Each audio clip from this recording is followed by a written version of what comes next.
Šiandien balandžio 13 diena, sekmadienis, gražus sekmadienis ir mes vykstame į kitą nedidelę kelionę. Ketiname susipažinti su dar vienu pažintiniu taku. Na, o pavasaris be abejo yra metų laikas, kai gamta atsikvepia ir atsibunda po žiemos. Kelionė prie ežero pavasarį tai ne tik poilsis, bet ir galimybė pajusti gamtą artimiausi įmanomų būdų. Vykstame link Tytuvėnų prie Gyliaus ežero. Būtent čia yra Gyliaus ežero pažintinis takas.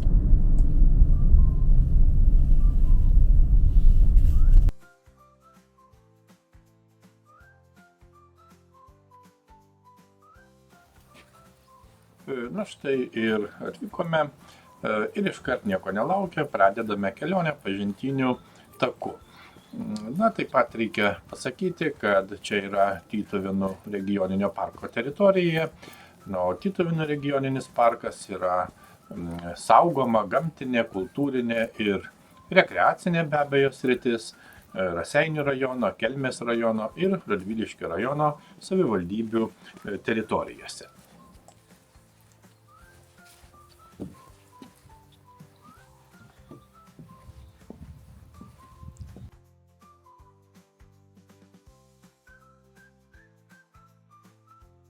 Taigi šiandien yra balandžio 13 diena, sekmadienis, gražus sekmadienis, pakankamai saulėta ir apie 12 laipsnių šilumos.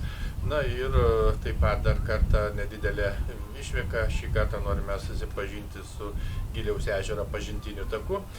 Gyliaus ežeras yra prie Tytuvėnų, nėra didelis ežeras, apie 36 hektarus ploto.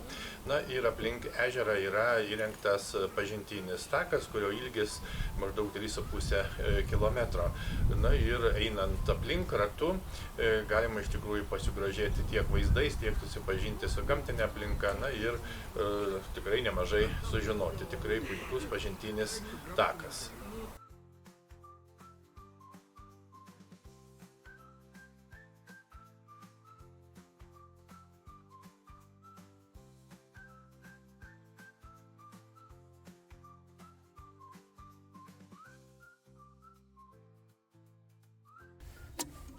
Apžiūrime pirmą pamatytą stendą. Čia, kaip matome, galima susipažinti su ežero teritorijoje ar pačiame ežere gyvenančiais gyvūnais ar augančiais augalais. Stendas taip ir pavadintas, kas prie ežero gyvena.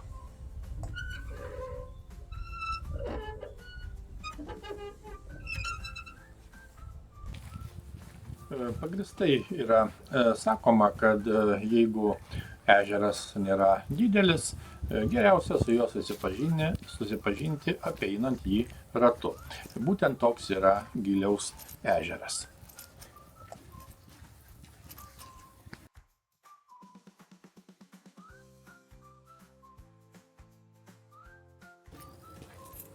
Kaip jau minėjome, aplink Gyliaus ežerą vedantis pažintinis takas yra žiedinės formos maršrutas.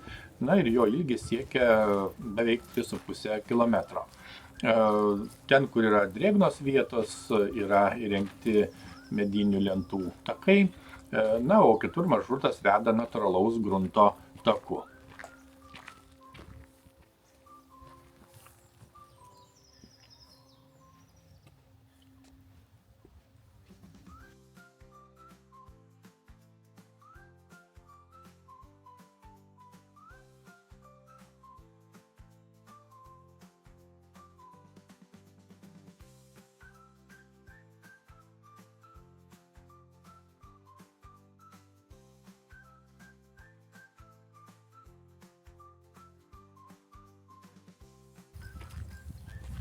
Na, maršrutą, kaip jau matėme, ženklina stulpeliai su rodyklėmis, taip pat nurodytas yra atstumas, kiek pavyzdžiui nueita ir kiek dar liko nueiti. Take taip pat yra įrengti informaciniai stendai, na, kurie išties skatina pažinimą, galima atlikti tam tikras užduotis, na, arba tiesiog ieškoti teisingų atsakymų. Na, taip pat pravartu paminėti, kad take aplink Giliaus ežerą yra įrengtos 2 regyklos, taip pat yra poilsiavietės, yra soliukai. Na, o žinoma, ežere galima išsimaudyti įrengtose maudyklose. Na, suprantama, sezono metu.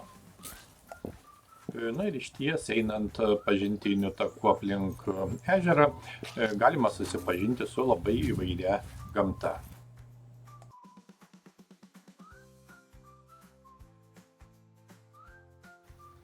Na, reikia pasakyti, kad takas veda nuolat besikeičiančią ežero pakrantę ir tai iš tiesų yra įdomu, puiku.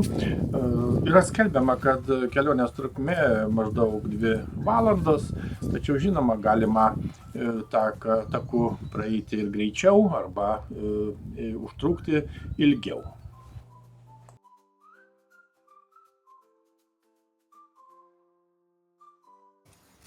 Na, pravartu taip pat pasakyti, kad pasivaikščiojimą šiuo taku geriausia pradėti nuo pliažo, kuris yra pravažiavus Tytuvėnų girininkiją. Čia taip pat yra informaciniai stendai, yra aikštelės automobiliams, taip kad labai patogi vieta.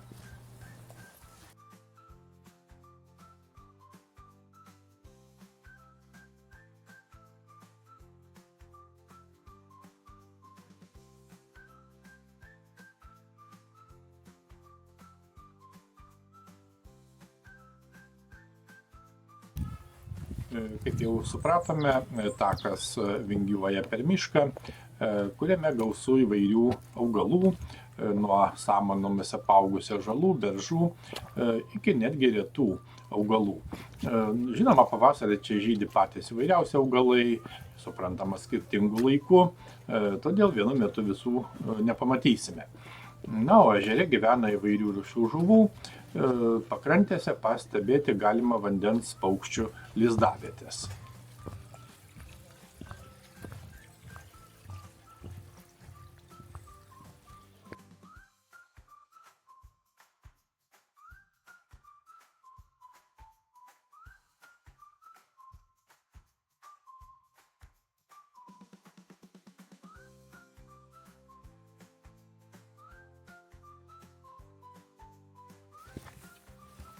Kaip jau minėjome, pažintinis takas veda per gana pelkėtas pievas, todėl yra įrengtas medžio lentelių takas, o su apylinkė augalija ir gyvūnija supažindina iliustruoti ir informaciją neperkrauti stendai. Jų čia taip pat yra nemažai.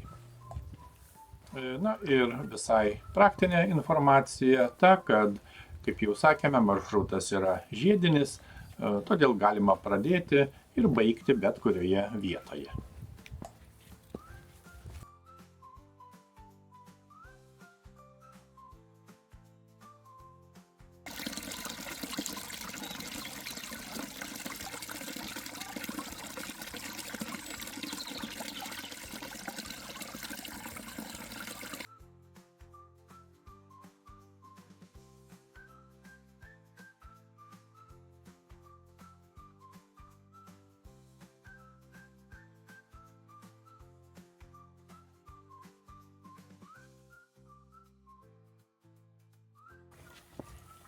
Taip pat pravartu pasakyti, kad maršrutas išties yra nesudėtingas, tinka tiek vaikams, tiek suaugusiems, iš esmės visiems, norintiems pasimėgauti gamta be didelio fizinio krūvio.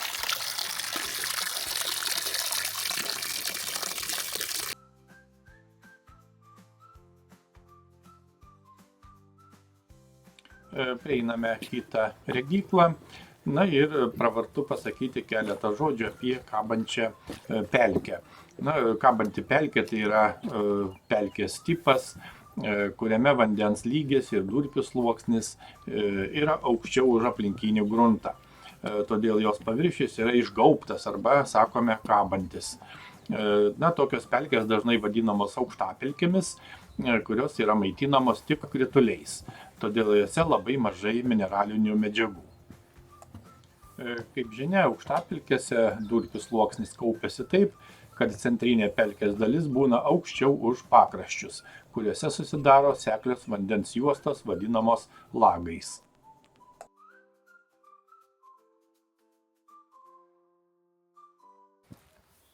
Taip pat svarbu paminėti, kad išties gamtos įvairovė ir kraštovaizdžio kaita šitame take, arba tiksliau sakant, einant šituo taku tikrai yra ryški. Nuo pelkių ir šaltinių iki senų šilų, kurių amžius siekia net kelis šimtmečius. Na, žinoma, tai leidžia patirti skirtingas gamtos zonas, iš esmės vienoje maršruto atkarpoje.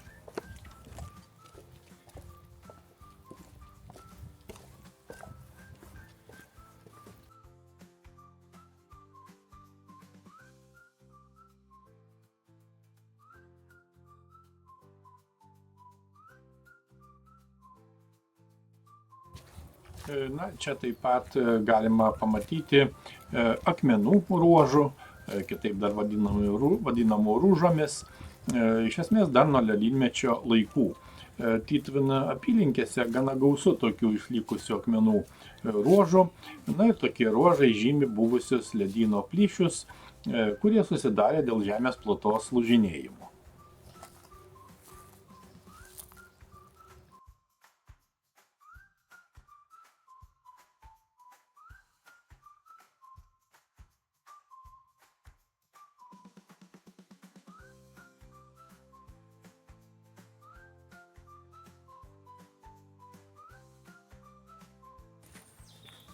Taigi beveik apėjome aplink ežerą. Na ir pats laikas šiek tiek papasakoti ir apie patį ežerą. Gylius yra vienas iš 4 didesnių Tytuvėnų miestą supančių ežerų, kuris išsiskiria savo ypatingą spalvą ir didelę augalijos bei gyvūnijos įvairovę. Ežero plotas, kaip jau minėjome, 36 hektarai, o giliausia vieta siekia net 23 metrus.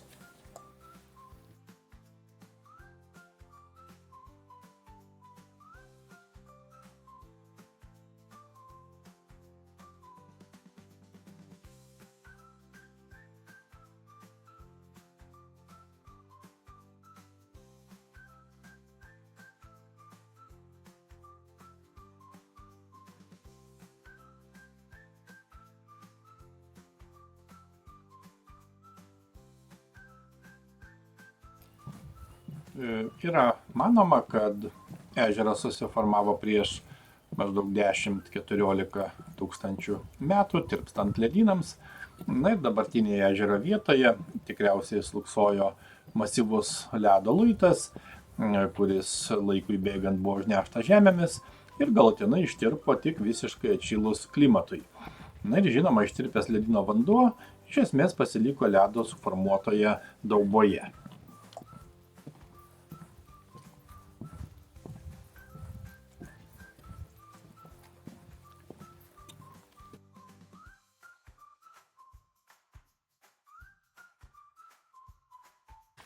Na, taip pat reikia pasakyti, taip pat įdomų faktą, kad ežeras garsėja ypatinga smaragdinės žalsvos spalvos vandeniu, kurį lemia jį maitinančių šaltinių vanduo, būtent prisotintas karbonatais iš žemės gelmių.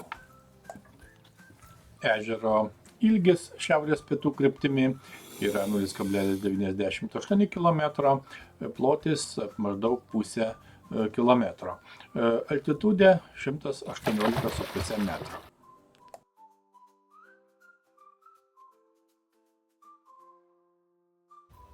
Na, kaip jau pastebėjome eidami, ežero krantai šiaurėje ir šiaurės vakaruose yra žemi, na, o kitur aukštesni. Iš pietinės pusės ežerą supa miškas, šiaurėje išteka upelis į greta esantį Apušio ežerą, kuris yra Grižuvos upės baseinas. Na, prie ežero įrengta vandens sporto bazė, taip pat prieina Tytuvėnų miesto šiaurinis pakraštys, na ir Kuršių kaimas. Vandenvardis Gylius yra kilęs nuo žodžio gilus.